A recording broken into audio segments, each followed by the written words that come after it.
ব্রাহ্মণবাড়িয়ার বিজয়নগর উপজেলার মানুষের জানমাল নিরাপত্তা ও সংখ্যালঘু সম্প্রদায়ের নিরাপত্তায় দলীয় নেতাকর্মীদের করণীয় নির্দেশনা প্রদানের জন্য ঐক্যবদ্ধ ও সম্প্রীতি সমাবেশ করেছে উপজেলা বিএনপি আয়োজিত ঐক্যবদ্ধ ও সম্প্রীতি সমাবেশের বক্তারা 15 বছরের নির্যাতনের চিত্র তুলে ধরে জানান, আগামীতে যে কোনো মোকাবেলা করার জন্য সবাইকে ঐক্যবদ্ধ থাকার কোনো বিকল্প নেই। পরাজিত শক্তি সাম্প্রদায়িক দাঙ্গা সংঘটিত করে ক্ষমতায় আসার চেষ্টায় লিপ্ত রয়েছে, তাই সবাই নিজ নিজ অবস্থান থেকে পাড়া প্রতিবেশীদের নিরাপত্তা নিশ্চিত করার জন্য এদিকে সজাগ থাকতে হবে।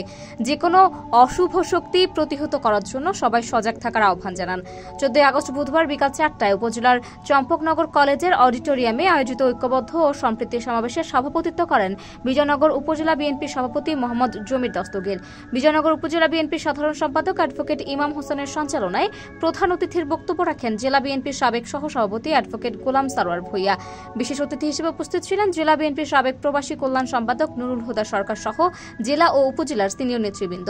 এই সময় উপজেলা বিএনপি, যুবদল, ছাত্রদল, মহিলা দল, কৃষক দল, স্বেচ্ছাসেবক দল, শ্রমিক দলের সিনিয়র নেতৃবৃন্দ সহ 10 ইউনিয়নের নেতাকর্মীদের পক্ষে অনেকেই বক্তব্য রাখেন। বার্তা প্রেরক এস এম কামরুল হাসান শান্ত।